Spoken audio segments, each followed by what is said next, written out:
Hello, this is Rory with the Love Chat, and today's topic is the grass is greener syndrome.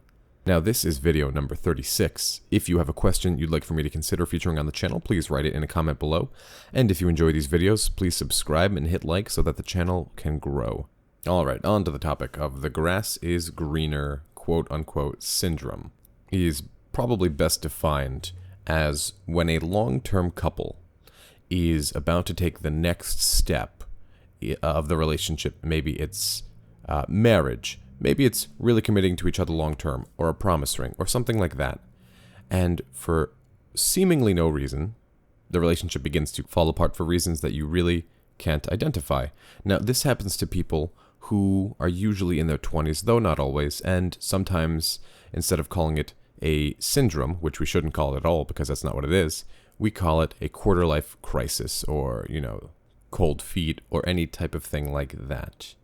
So, talking about it is the breakup tends to happen for seemingly no reason, and it's almost as if the other person is getting away because they need the freedom to experience things without you, even though nothing necessarily was wrong. So after they break up with you and you're kind of left there scratching your head going, don't people break up when there's a problem? They begin to act very differently, out of character. They maybe have a big change of lifestyle and they hang out with people they usually wouldn't have. They'll say things like they love you, but they aren't in love with you. They'll be very unsure about the breakup 1 minute and then completely 100% positive of it the next minute. And basically, there won't be much warning that it's happening. It will just sort of begin, and the person will walk away and say, I want to see if the grass is greener on the other side. Now, obviously, they'll never directly tell you that. Usually, they'll hide it behind some type of language of, it's not you, it's me, or I can't give 100% right now, or I don't know what I want. Pretty much when you ask them why the breakup is happening, they won't have a good answer to give you, as if they're not even sure why they're doing it. It's just sort of how they're feeling. The problem with this is it can be painful because you're not quite sure what to do.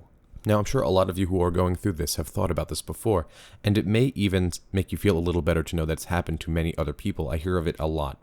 Now, why does it happen? Why do dumpers do this? Well, let's put it to you this way. When we are living in our own lives, we know the ins and outs. We know the behind-the-scene work. We know the stress.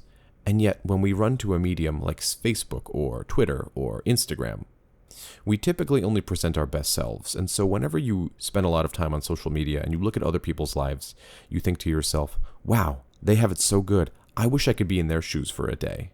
And that's because what you're seeing is a pretty polished image of what these people on social media want to show you. But you have to remember that you're not seeing the background. You're not seeing the hardship, the struggle, the improvement, the good days and the bad days. They're showing you a carefully practiced image of what they want you to see, much like a politician does. A politician's not going to walk out there and go, gee guys, I'm not really sure if we can get this issue fixed. Maybe we should just give up on it. No, they're going to tell you, oh, I have all the answers. I can do all of this. And so the basic idea is the same. You may be thinking, Rory, great. What does this have to do with my ex? And the basic idea, like I was saying, is the same. If your ex is seeing all of these different options, all of these different things that they might want, and they look to you and they say, well, is this really what I want the rest of my life? Is this person really what I want to commit all my time to? I haven't seen if the grass was greener elsewhere, right? That guy looks cute. I wonder what talking to him might be like. Or that situation seems great. I wonder what being in that situation would like. And we begin to build up fantasies and expectations and the like. But the problem is, as I've said in previous videos, the grass is never greener on the other side of the fence. It only looks greener because you're not standing there. You're not seeing the little details that make the grass maybe not so green.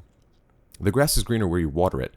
When you go out and make your life the best life it can be, and you go through the struggle and the hardship and you come out on top, because that is where happiness comes from. Growth. Having to overcome challenges. Having to break through the things that are holding you back. The good news here is that typically when an ex goes away to explore greener pastures and finds out that they are in fact not green, they typically come back if you leave them alone. Let them go do it. Leave them 100% alone, work on no contact, work on yourself. And if the relationship was a good, positive relationship where you both felt happy and you both had good moments, and the relationship was more positive than it was negative, then the chances of them looking back are much, much, much greater, and the chance for reconciliation is much greater. Now, this could take a couple of months, we don't know, but the basic thing is, as always, respect for yourself. Because perhaps if it takes them long enough to come back, you'll begin to question the same thing that they were, which is this the person I want to be with the rest of my life? Are there greener pastures? Now, the thing to remember about the grass is greener syndrome is that, first off, it's not a syndrome. It is a regular thing that happens to people who are in long-term relationships and who are not quite sure if they're ready to take the next step with this person. It's normal. It happens. It's unfortunate and it's painful for the dumpee, but it is normal. And it's probably happened to you in one degree or another. Perhaps not in the area of relationships, but maybe in the area of school.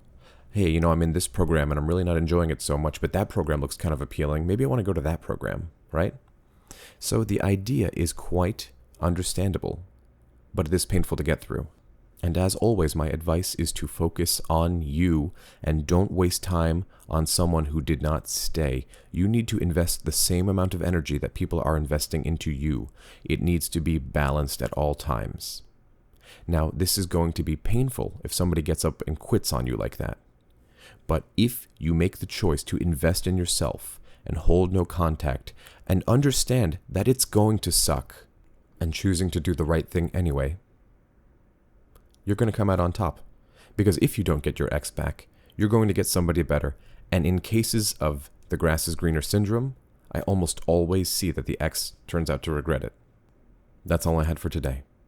If you found my video helpful, I'd be very grateful if you would subscribe and hit like. Please leave a comment below and tell me what topics you'd like covered in the future.